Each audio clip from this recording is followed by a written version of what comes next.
The Great Hall of the Galactic Council stretched as far as the eye could see. Massive pillars reached toward a ceiling that seemed to touch the stars themselves. Representatives from hundreds of worlds sat in curved rows, each species bringing their own strange mix of colors, shapes, and sizes to the gathering. Ambassador Elena Vasquez walked slowly toward the central platform. Her simple black uniform looked plain next to the bright robes and glittering armor worn by other delegates. She carried a small data pad in her hands and nothing else. Behind her, 2 human guards followed at a respectful distance. The annual tribute assessment was always tense. Every member species had to present what they would give to the Galactic Council for the coming year. Technology, resources, military support, each world offered what they could spare. For some species, this meeting decided whether they would eat well or go hungry. For others, it was just another boring duty. Humanity had been part of the Council for 50 years now. 50 years since first contact. 50 years since Earth learned it was not alone in the universe. But even after all this time, most aliens still saw humans as the new kids who did not really belong. Elena stepped up to the speaking platform. The massive chamber fell silent. Thousands of eyes, in every color and shape imaginable, turned to look at her. Some species had dozens of eyes. Others had none at all but saw in ways humans could not understand. Honored council members, Elena began, her voice carried to every corner of the hall by advanced technology. Earth is proud to present our contribution for the coming cycle. She activated her data pad. A holographic display appeared above the platform, showing Earth's offerings, new medical techniques that could help several alien species, improved farming methods that worked on different types of worlds, some basic computer upgrades that might be useful to younger civilizations. The presentation was modest, helpful, but not impressive. Elena had given similar presentations many times before.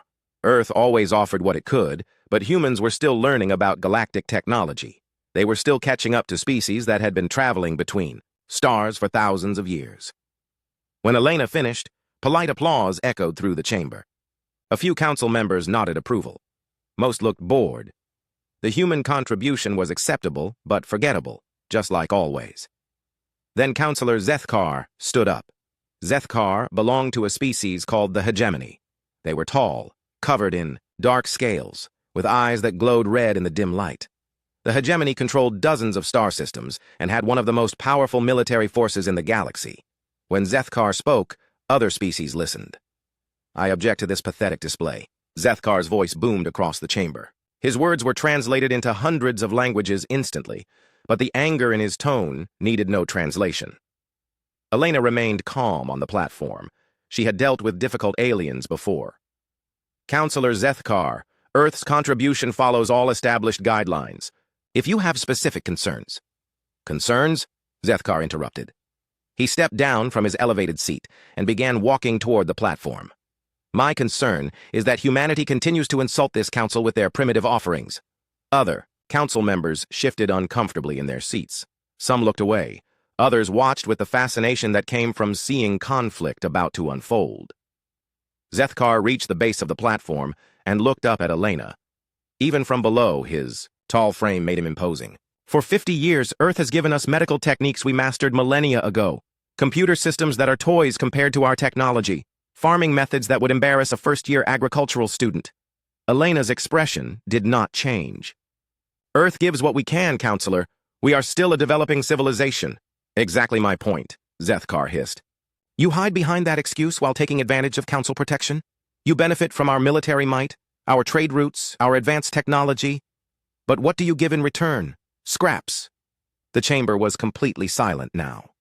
This was more than just criticism of Earth's contribution. This was a direct challenge to humanity's place in the Council. Zethkar climbed the steps to the platform. He towered over Elena, using his height to intimidate her. I propose new terms for Earth's membership. Your tribute must increase by a factor of 10. Real technology, real resources, real contributions worthy of this Council. Elena looked up at him calmly. And if Earth cannot meet these demands? Zethkar's eyes glowed brighter. Then perhaps it is time for corrective action. The hegemony fleet contains over 3,000 warships. I am sure we could help motivate Earth to be more generous. The threat hung in the air like a toxic cloud. Zethkar was openly threatening to attack Earth if they did not give him what he wanted. It was against every council law and treaty. But no one spoke up. The hegemony was too powerful, too dangerous. Elena stood quietly for a long moment. Around the chamber, representatives whispered to each other in dozens of languages. Some looked shocked. Others seemed excited by the drama. A few appeared ready to support Zethkar if it meant staying on his good side. Finally, Elena spoke. Her voice was calm and steady, as if Zethkar had just asked about the weather. "We understand your position, Counselor. Earth will provide our answer in 30 standard days." Zethkar blinked, clearly expecting argument or panic. 30 days? You think you can negotiate with the hegemony? "No negotiation needed," Elena replied. "You have made your demands clear. Earth will respond appropriately." She stepped around Zethkar and walked toward the exit. Her guards fell in behind her. The entire chamber watched in stunned silence as the human delegation left without another word. Zethkar remained on the platform, suddenly looking less confident. He had expected fear, begging, maybe desperate offers of compromise. Instead, the human had simply accepted his ultimatum and walked away. As Elena's footsteps faded, the chamber erupted in conversation. Representatives from dozens of species began talking at once. Some wondered if the humans were crazy. Others thought they had a plan. A few began quietly calculating whether Earth's destruction would benefit their own trade interests. High above them all, in the Council's private observation deck, the eldest members watched through one-way glass. These ancient beings had seen species rise and fall for thousands of years. They had watched countless civilizations make the same mistakes over and over again. "The young counselor believes he knows humans," one observer noted, speaking in a language older than most stars. "Perhaps," another replied, "but in 50 years, humanity has never been tested. We do not know what they are truly capable of." "We may learn soon enough," a third voice added. The humans did not look afraid. Down in the main chamber, Zethkar finally stepped down from the platform. He had gotten what he wanted, public humiliation of the humans and a clear ultimatum. Now he just had to wait 30 days for Earth's inevitable surrender. As he returned to his seat, Zethkar was already planning the victory celebration he would hold on his homeworld. The other species would see how the hegemony dealt with upstart civilizations. It would be a lesson the entire galaxy would remember. He had no idea that in 30 days, he would be the one learning a lesson, and it would be a lesson his entire species would never forget. The emergency meeting room deep beneath Geneva was designed to survive anything: nuclear war, asteroid impacts, even alien invasion.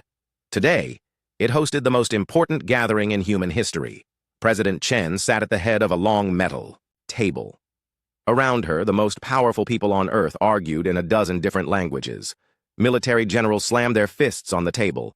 Diplomats spoke rapidly into their phones. Scientists scribbled equations on every available surface. "We should hit them first," General Morrison said, his American accent cutting through the noise. "The hegemony has ships scattered across 50 systems. If we strike while they're spread out—" "With what?" interrupted Admiral Sakamoto from Japan. "Our entire Space Force has maybe 200 ships. They have 3,000. "Numbers don't tell the whole story," General Morrison shot back. "Human ships are faster, more maneuverable." "Stop," President Chen said quietly. The room fell silent immediately. When the leader of the United Earth government spoke, everyone listened. President Chen was not a tall woman, but she had a presence that filled any room. She had guided humanity through first contact, through the early years of galactic membership, through a dozen smaller crises. Now she faced the biggest challenge of her career.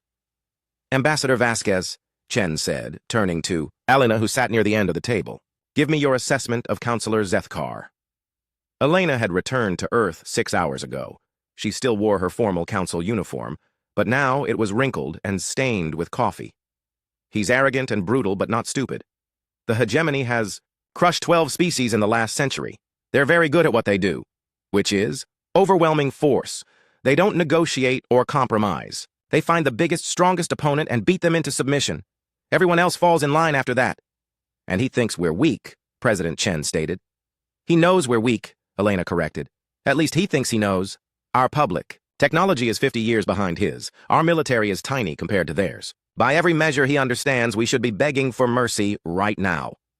Dr. Sarah Kim cleared her throat. She was a small woman with gray hair and thick glasses. Most people in the room barely noticed her, which was exactly how she preferred it. "Madam President, May I speak? President Chen nodded. Dr. Kim heads our theoretical physics division, she explained to the military officers who did not recognize the scientist. Dr. Kim stood up slowly. In her hands, she held a small tablet. Computer. Before we discuss military options, there's something the Council needs to know. Something that might change our approach to this situation. She tapped her tablet. The room's wall screens came to life, showing technical diagrams that made no sense to most of the people present. For the past 50 years, since first contact, humanity has been studying alien technology. Every device, every weapon, every computer system we could get our hands on. We reverse-engineered everything. General Morrison leaned forward. We know that, Doc. That's how we built our current fleet. No, General, you don't understand. Dr. Kim smiled for the first time since entering the room. We didn't just copy alien technology. We improved it. The room erupted in confused voices. Dr. Kim waited for the noise to die down before continuing. Every piece of alien tech we've encountered is thousands of years old. Their civilizations developed these tools long ago and then stopped innovating. They became comfortable with what they had. But humans... She paused. Humans never stopped trying to make things better.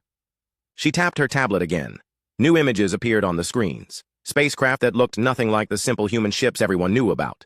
Weapons that seemed to bend light itself. Defensive systems that existed in multiple dimensions at once. We've been deliberately showing the galaxy obsolete technology, Dr. Kim continued. While pretending to struggle with basic concepts, our best scientists have been working in secret. We've created things that even we don't fully understand yet. The silence in the room was complete. President Chen stared at the images on the screen. How is this possible? Because we're human, Dr. Kim said simply. We take things apart to see how they work. We ask what if and why not and how can we make this better. Other species found solutions and stopped looking. We found solutions and kept looking for better ones. Admiral Sakamoto spoke up, his voice uncertain. Are you saying we could actually fight the hegemony? I'm saying we could destroy the hegemony, Dr. Kim replied. Completely. Their entire civilization. In about 6 hours. The statement hit the room like a physical blow. These were people used to thinking of humanity as the weakest species in the galaxy. The idea that they might actually be the strongest was hard to process. But we won't, President Chen said firmly. That's not who we are. Dr. Kim nodded. Which brings me to my proposal. Operation Open Book. More images flashed on the screens. These showed star maps, fleet positions, communication networks. Instead of hiding our capabilities or using them destructively, I suggest we demonstrate them. Show the galaxy exactly what humans can do, but do it in a way that doesn't actually hurt anyone. General Morrison frowned. A demonstration? What kind of demonstration? The kind that makes Counselor Zethkar wet himself, Dr. Kim said with a grin that was anything but friendly. President Chen studied the screens for a long moment. Around the table, Earth's leaders waited for her decision. The choice she made, in the next few minutes, would determine humanity's future in the galaxy. Dr. Kim, Chen said finally, how long would you need to prepare this demonstration? Most of the work is already done. Give me 25 days and I can have everything in position. That gives us 5 days to spare, Elena noted. Enough. Time to handle any unexpected problems. President Chen looked around the table. I need to know if everyone agrees with this approach. We're not just risking Earth anymore. We're risking our entire relationship with the galactic community. One by one, Earth's leaders nodded their agreement. Even General Morrison, who clearly preferred the direct military approach, admitted that Dr. Kim's plan was more elegant. Then it's decided, President Chen announced. We show them what humanity can really do. Meanwhile, on the other side of the galaxy, Counselor Zethkar was having his own meeting. The hegemony's military command center was a massive chamber filled with tactical displays and communication equipment. Hundreds of officers monitored their empire's far-flung territories. Zethkar stood before a group of his top generals. Unlike the humans, who had spent hours debating their options, the Hegemony Council had reached their decision in minutes. The humans have 30 days to surrender, Zethkar announced. When they inevitably refuse, we will demonstrate what happens. To species that defy the hegemony. General Vorth, the hegemony's supreme military commander, looked skeptical. Counselor, attacking a council member without authorization will be overlooked once we present the council with results, Zethkar interrupted. I've done this before, General. The key is to make the victory so complete that nobody questions it afterward. He gestured to a tactical display showing Earth's solar system. One-star system, a few hundred primitive ships, a species that hasn't even mastered interstellar travel properly.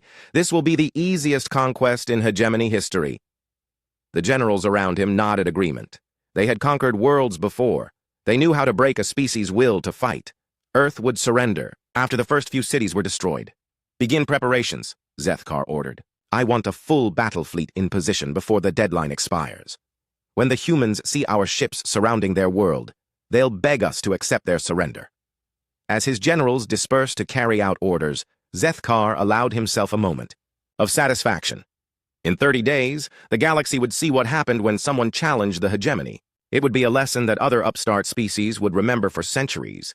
He had no way of knowing that in a secret facility on Earth, Dr. Kim was putting the finishing touches on humanity's real response. And it would be far more educational than anything Zethkar could imagine. 30 days had passed since Counselor Zethkar's ultimatum. Throughout hegemony space, people went about their daily lives with the confidence that came from belonging to the galaxy's most powerful military force. Their ships controlled the space lanes. Their weapons kept order among dozens of subject species. Their technology was proven in countless battles. On the industrial world of Cathara Prime, the hegemony's capital planet, citizens watched their view screens with anticipation. Today they would see what happened when lesser species challenged their empire. The human homeworld would serve as an example to anyone else who might consider defiance. Counselor Zethkar stood in his private command center, surrounded by his top military advisors. Through the massive windows, he could see the orbital shipyards, where new warships were built. The sight always filled him with pride. Status report, he commanded. General Vorth approached with a data tablet. Battlefleet 7 is in position around the human solar system. 1,500 ships, including 5 dreadnoughts. Admiral Krex reports they are ready to begin bombardment on your order. Zethkar smiled, showing rows of sharp teeth. Excellent. And the humans? No response to our final communication. Their pathetic fleet remains scattered around their system. Most of their ships appear to be hiding behind their moon. Cowards, Zethkar laughed. Open a channel to all hegemony worlds. I want everyone to see this. Within minutes, billions of beings across the Empire were watching their screens. The view showed the human homeworld, a small blue and green planet that looked peaceful and defenseless. Around it, the massive shapes of hegemony warships blocked out the stars. Zethkar stepped in front of the camera. Citizens of the hegemony, he began, today you witnessed the price of defying our empire. The humans were given a chance to submit. They chose to refuse. Now they will learn what that choice costs. He was about to order the attack when every screen in hegemony space went dark. For a moment, there was only blackness. Then a new image appeared. Not the view from the human system, but something else entirely. A simple room with white walls and a single chair. In that chair sat Ambassador Elena Vasquez. She wore the same plain black uniform she had worn to the council meeting 30 days ago. Her expression was calm and professional, as if she were about to discuss trade agreements rather than war. Counselor Zethkar, Elena said, looking directly into the camera. Thank you for gathering such a large audience. Earth appreciates the opportunity to address the citizens of the hegemony directly. In his command center, Zethkar stared at the screen, in confusion. What is this? How are they broadcasting on our channels? His communication officers frantically worked at their consoles. Sir, we're not broadcasting this. The signal is coming from everywhere. Every communication device in our empire is receiving it simultaneously. Elena continued speaking. 30 days ago, your counselor demanded that Earth increase our tribute by a factor of 10. He suggested that our current contributions were insufficient and threatened military action if we did not comply. She paused, folding her hands in her lap. Counselor Zethkar requested a demonstration of Earth's capabilities. We are happy to oblige. The image changed. Instead of Elena's face, the screens now showed a view of space. But this was not the human solar system. This was Cathara Prime itself, seen from orbit. What you are seeing, Elena's voice continued, is the view from our ship Endeavor, currently positioned 3 kilometers above the hegemony capital. Panic erupted in Zethkar's command center. Officers shouted reports from their stations. Sir, there's nothing on our sensors. Defense grid shows all clear. Orbital stations report no contacts. But on every screen in the Empire, the evidence was undeniable. Someone was in orbit above their most heavily defended world, and they had arrived without being detected. The view shifted again.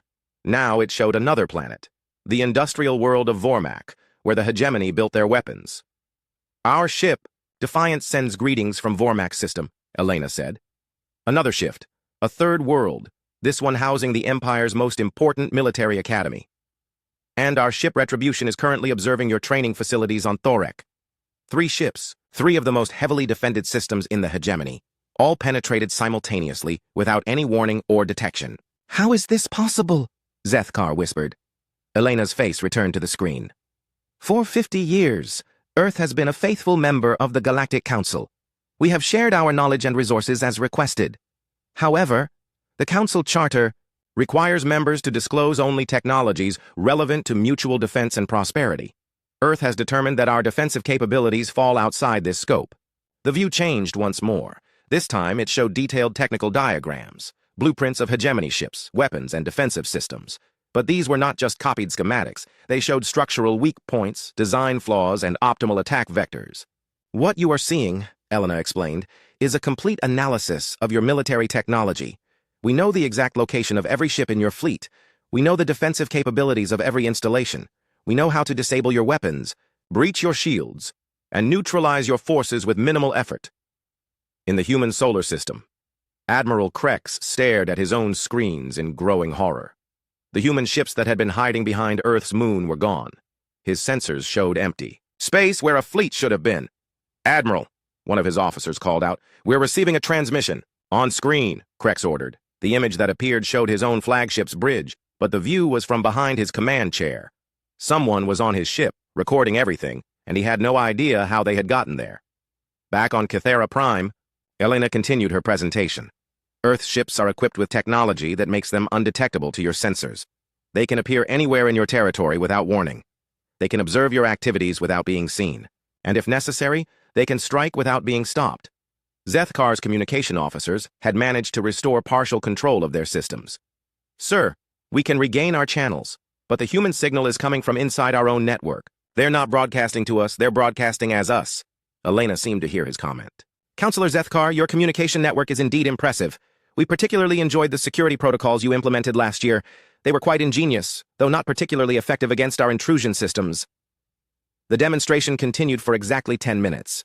In that time, humanity revealed that they had penetrated every major hegemony installation, mapped every fleet movement, and analyzed every defensive system. They showed technical knowledge that surpassed anything the Empire possessed. But they did not attack. No weapons were fired, no installations were damaged, no lives were lost. As the presentation neared its end, Elena's face returned to the screen one final time. Earth wishes to make our position clear. We do not seek conflict with the hegemony or any other species. We prefer peaceful cooperation and mutual benefit. She stood up from her chair. However, we will not be intimidated or threatened. Earth's tribute assessment remains unchanged. We will continue to contribute to the Galactic Council as we always have, fairly and according to the established agreements. Elena walked toward the camera until her face filled the screen. Counselor Zethkar, your fleet is currently surrounding our homeworld. We suggest you recall them immediately. Earth has no desire to demonstrate our offensive capabilities, but we will defend ourselves if necessary. The transmission ended. Every screen in hegemony space returned to normal programming, but the damage was done. In 10 minutes, humanity had shattered the Empire's sense of invincibility. On Cathera Prime, Zethkar stood in his command center surrounded by panicking officers. Reports flooded in from across the Empire. The humans had somehow accessed classified military databases, penetrated secure facilities, and demonstrated capabilities that should have been impossible. Sir, General Vorth said quietly, what are your orders? Zethkar stared at the screens showing his Empire's territory. Somewhere out there, invisible human ships were watching everything. They knew every secret, every weakness, every vulnerability. For the first time in his life, Counselor Zethkar felt truly afraid. Recall the fleet, he said quietly. Sir? Recall the fleet! Zethkar shouted. Get our ships away from Earth immediately! As the orders went out across hegemony space, citizens and soldiers alike tried to process what they had just witnessed. The humans, whom they had dismissed as primitive and weak, had just demonstrated technology that made their own empire look like children playing with toys. In the depths of space, 3 human ships that had never appeared on any sensor began their journey home. They had delivered their message. Now it was time to see if anyone had been listening. The emergency session of the Galactic Council convened just 48 hours after humanity's demonstration. Representatives from hundreds of worlds filled the great chamber, but the usual orderly proceedings had dissolved into chaos. Ambassador. Elena Vasquez sat calmly in Earth's designated section while aliens shouted at each other in dozens of languages. Some species demanded answers. Others accused humanity of violating council laws. A few quietly calculated how this development might benefit their own interests. At the center of it all, Councillor Zethkar looked like a different being than the arrogant leader who had issued ultimatums just days before. His scales had dulled to a sickly gray color. His eyes, once bright red with confidence, now darted nervously around the chamber. "Order!" The council's ancient speaker called out, his voice enhanced by technology that made it echo from every surface. "We will have order in this chamber." Gradually, the noise died down. The speaker, a being so old that his species' name had been forgotten, looked across the assembly with eyes that had seen the rise and fall of countless civilizations. "We are here to address the recent demonstration by the human delegation," he began. "Councillor Zethkar has requested this emergency session to discuss what he terms illegal infiltration of sovereign territory." Zethkar rose unsteadily from his seat. When he spoke, his voice lacked its usual commanding tone. "Honored Council, the humans have violated every principle of peaceful coexistence. They penetrated our most secure facilities. They accessed classified military information. They demonstrated technologies that were hidden from this body in violation of the Galactic Accords." Elena stood to respond. "The Galactic Accords require members to share technologies relevant to mutual defense and prosperity. Earth has shared all such technologies as requested." "But not your stealth systems," Zethkar accused. "Not your ability to penetrate our networks. Not your advanced scanning capabilities." "Correct," Elena replied simply. "Those are defensive technologies. The Accords do not require disclosure of purely defensive systems." A representative from the Aquatic Meridian Collective spoke up, his translated voice carrying the sound of rushing water. "Ambassador Vasquez, the distinction between offensive and defensive technology is not always clear. Your ships appeared in heavily defended systems without detection. Such capability could be used for attack." Elena nodded acknowledgement. "Any technology can be misused, Counselor. However, Earth's demonstration was specifically designed to show restraint. We could have disabled hegemony defenses, but we chose not to. We could have damaged their installations, but we chose not to. We could have harmed their personnel, but we chose not to. Instead," she continued, "we simply observed and recorded. We proved our capabilities without causing any actual harm. This was a purely defensive demonstration." An insectoid delegate from the hive clusters clicked his mandibles in what might have been amusement. "The humans show impressive restraint. Most species would have eliminated the threat entirely." This comment sent another wave of nervous whispers through the chamber. The idea that humanity could have eliminated the hegemony was still difficult for many species to accept. Council Speaker Thane raised one ancient hand for silence. "Ambassador Vasquez, this council requires clarification. How long has Earth possessed these advanced capabilities?" Elena considered her answer carefully. "Earth has been developing defensive technology since joining the council 50 years ago. However, significant breakthroughs occurred approximately 20 years ago. Since then, our capabilities have expanded considerably." 20 years? Zethkar's voice cracked with disbelief. "You've had this technology for 20 years and said nothing?" "We saw no need to discuss it," Elena replied. "Earth has never been threatened by council members before. Your ultimatum represented the first time we felt our defensive capabilities might be relevant to council proceedings." The chamber erupted again. Representatives demanded to know what other technologies Earth might be hiding. Military advisors whispered urgently to their delegates. Several species began calculating whether they should be more respectful to humanity in future dealings. But the real crisis was happening far from the council chambers. Throughout hegemony space, the empire that had dominated the galaxy for centuries was falling apart. On the industrial world of Vormok, factory workers had stopped reporting to their jobs. News of humanity's demonstration had spread quickly, and with it came a new understanding of their situation. If the mighty hegemony could be penetrated so easily, what did that say about their supposed invincibility? The Gentari, a species that had been conquered by the hegemony 50 years earlier, were the first to act. Their homeworld had been under occupation for 2 generations, but the sight of hegemony forces retreating from human space gave them hope. "If the humans can make them run," declared Gentari resistance leader Keshara, "then perhaps they are not as strong as they pretend." Within hours, uprisings began on 17 different worlds. Species that had submitted to hegemony rule for decades suddenly found the courage to fight back. The Empire's forces, already shaken by the human demonstration, struggled to respond effectively. On Kythera Prime, Zethkar's government faced its own internal crisis. Military officers who had once followed his orders without question now openly challenged his decisions. "You led us into this disaster," General Vorth accused during a heated strategy meeting. "Your arrogance has exposed our weakness to the entire galaxy." "The humans deceived us," Zethkar protested. "They pretended to be primitive while building superior technology."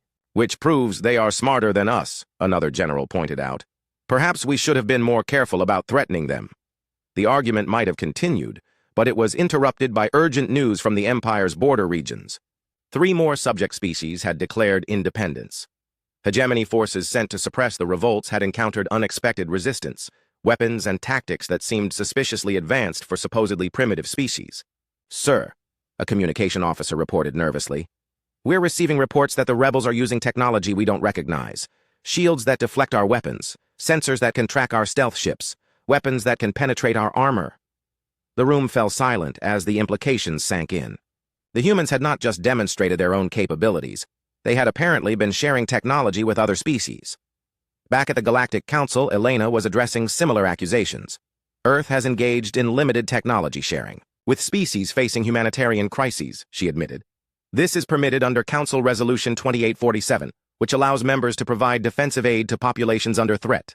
Zethkar, attending the session via holographic projection, looked apoplectic. "You armed our subjects against us." "We provided defensive technologies to species requesting protection from aggressive neighbors," Elena corrected. "The fact that these species happen to be under hegemony control is coincidental." The subtle smile on her face suggested that the coincidence was anything but accidental. Over the following weeks, the crisis deepened. The hegemony's empire, built on the perception of unbeatable military might, crumbled as that perception shattered. Species that had been held in line by fear suddenly realized their oppressors were not invincible. The Galactic Council found itself dealing with a complete restructuring of political power. The hegemony, once one of the most influential members, became increasingly isolated as their former subjects gained independence. Other species began reassessing their relationships with humanity. Trade delegations that had once dismissed Earth's offerings suddenly became very interested in human technology. Diplomatic missions that had rarely visited the human sector now made regular trips to Earth. But perhaps the most significant change was in how the galaxy viewed the balance of power. For centuries, strength had been measured in the size of fleets and the destructive capability of weapons. Humanity had introduced a new concept: the power to act without being detected, to know without being known, to choose restraint when others would choose destruction. As the Emergency Council sessions continued, one thing became clear. The galaxy had underestimated humanity for 50 years. Now they were desperately trying to understand what else they might have missed. Elena, watching the chaos unfold around her, maintained the same calm expression she had worn throughout the crisis. Earth had made its point. The question now was whether the galaxy had learned the lesson. In his private chambers on Kythera Prime, Zethkar stared at reports of rebellion spreading across his empire. His arrogance had started this crisis, and now his entire civilization was paying the price. For the first time in his life, the proud counselor began to wonder if he had made a terrible mistake. 6 months after humanity's demonstration, the galaxy was a very different place. The hegemony empire, which had dominated dozens of star systems for over a century, no longer existed. In its place, 17 newly independent worlds were learning to govern themselves for the first time in generations. The Great Council chambers had been reconfigured to accommodate the new political reality. Where once the hegemony delegation had occupied an entire section, now smaller groups of representatives from former subject species sat in newly assigned seats. Ambassador Elena Vasquez walked through the halls leading to the main chamber. The atmosphere was markedly different from her last visit. Aliens who had once barely acknowledged her presence now nodded respectfully as she passed. Some even stepped aside to let her through first. The change was not just in how others treated her, it was in the very fabric of galactic politics. Earth had revealed that the balance of power was not what anyone had believed it to be. Now everyone was scrambling to understand the new reality. Elena entered the chamber to find it buzzing with activity. Today's session was supposed to address the formal applications for council membership from the former hegemony territories, but she suspected there would be other matters discussed, as well. Council Speaker Thane called the session to order. His ancient voice carried the weight of centuries, but even he seemed energized by the dramatic changes of recent months. Before we address new membership applications, Thane began, This council has received a formal proposal regarding Earth's status within our organization. Elena raised an eyebrow. This was the first she had heard of any proposal regarding Earth. Thane continued. The Security Committee has voted unanimously to offer humanity a permanent seat on the committee, with full veto power over council decisions. Additionally, several members have requested that Earth share its advanced defensive technologies with the broader galactic community. A murmur of agreement rippled through the chamber. Many species had indeed made such requests, seeing an opportunity to benefit from humanity's obvious technological superiority. Elena stood to respond. Honored Council, Earth is grateful for this recognition. However, we must respectfully decline both offers. The chamber fell silent. This was not the response anyone had expected. Ambassador? Called out the delegate from the Crystal Harmonies. Surely Earth recognizes the benefits of increased influence within the Council? We do, Elena replied. We also recognize the responsibilities that come with such influence. Earth prefers our current arrangement. We contribute fairly to Council activities without seeking to dominate Council decisions. She paused, looking around the chamber. As for sharing our defensive technologies, we must consider carefully which innovations would truly benefit galactic peace and which might be misused by aggressive species. The unspoken implication was clear. Humanity did not trust everyone in the chamber to use advanced technology responsibly. From his seat in the reduced hegemony section, the new representative from Cathara Prime spoke up. Unlike Zethkar, who had been removed from power by his own people, this delegate was young and spoke with careful humility. Ambassador Vasquez, my people wish to formally apologize for Councillor Zethkar's actions. We also request that Earth consider providing humanitarian aid to worlds affected by the recent transition of government. Elena nodded acknowledgement. Earth has already dispatched medical supplies and infrastructure support to 14 worlds. Our aid ships should arrive within the next month. This announcement caused another stir. Humanity was not just refusing to take advantage of their demonstrated superiority, they were actively helping those who had been affected by the crisis they had inadvertently caused. The remainder of the session proceeded smoothly. Former hegemony territories were welcomed as new council members. Trade agreements were renegotiated. The galaxy began adapting to its new political landscape, but the real changes were happening far from the council chambers. On Earth, Dr. Sarah Kim stood in her laboratory looking at sealed containers that held some of humanity's most advanced technologies. President Chen had asked her to prepare a comprehensive report on what Earth might safely share with other species. The medical technologies are obvious choices, Dr. Kim said to her assistant, Dr. Park. Universal healing systems could help everyone. Same with environmental restoration tools.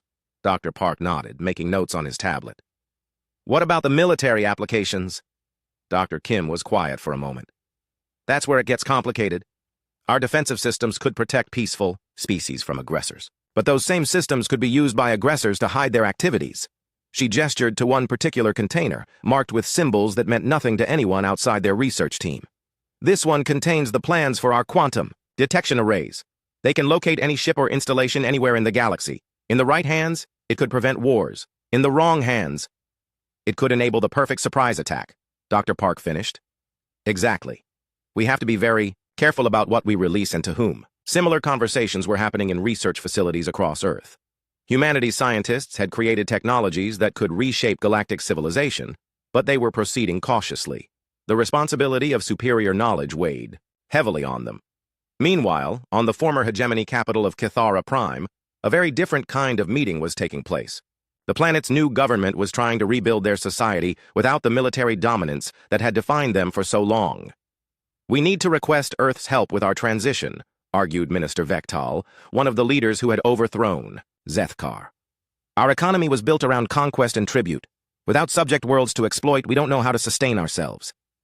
Former General Vorth, now serving as a civilian advisor, looked uncomfortable. The humans have every right to refuse us. We threatened their homeworld. Which is exactly why we should ask, Vektal insisted. They could have destroyed us, but they chose restraint. Perhaps they will choose mercy as well. The formal request for aid reached Earth a week later. It sparked intense debate in the Global Defense Council. Some argued that helping their former enemy was foolish. Others saw it as an opportunity to demonstrate human values. President Chen made the decision personally. We help them, she announced. Not because we forgive what they did, but because we believe in giving people a chance to be better. The aid package that arrived at Cathara Prime 3 weeks later included agricultural technology, medical supplies, and most importantly, educational resources. Earth was offering to teach the former hegemony worlds how to build a peaceful, sustainable civilization. As the months passed, the galaxy settled into a new rhythm. Earth continued to be a quiet but influential presence in council affairs. They contributed steadily to galactic projects without seeking recognition or special status, but everyone knew the situation had fundamentally changed. Humanity had revealed themselves to be far more advanced than anyone had suspected. More importantly, they had shown that advanced technology did not automatically lead to aggressive behavior. Other species began studying human culture, trying to understand how a species could develop such powerful capabilities while maintaining peaceful intentions. Universities across the galaxy offered courses in human philosophy, ethics, and history. The most profound change, however, was in how conflicts were resolved. The old pattern of stronger species dominating weaker ones had been shattered. Now, potential aggressors had to consider whether their victims might have hidden capabilities or hidden allies. A year after the crisis began, Elena sat in her office on Earth, reviewing reports from across the galaxy. Conflicts that once might have led to conquest were now being resolved through negotiation. Species that had been bitter enemies were finding ways to cooperate. Dr. Kim knocked on her door and entered without waiting for permission. "I thought, you should see this," she said, handing Elena a sealed folder. Elena opened it to find technical specifications for technologies even more advanced than what they had revealed during their demonstration. Devices that could manipulate time and space, weapons that could destroy entire star systems, defenses that could protect whole galaxies. "How long until these are ready?" Elena asked. "Some are ready now," Dr. Kim replied. "Others are still theoretical. But, Elena, we're approaching capabilities that could remake the universe itself." Elena closed the folder and locked it in her desk. "Then we'd better make sure we never need to use them." Outside her window, the stars shone peacefully in Earth's night sky. Somewhere among those stars, 17 species were learning to govern themselves. Dozens more were reconsidering their approach to interstellar relations. And one former empire was slowly discovering that strength did not have to come from conquest. Humanity had taught the galaxy a lesson about power, that the greatest strength lay not in using your capabilities, but in choosing when not to use them. It was a lesson that would echo through the cosmos for generations to come. In a small office on a distant space station, former Councillor Zethkar worked as a clerk, processing trade documents for the new Kitharan government. His fall from power had been complete, but it had also been educational. As he stamped another shipping manifest, he reflected on the events that had destroyed his empire. He had seen humanity's Mo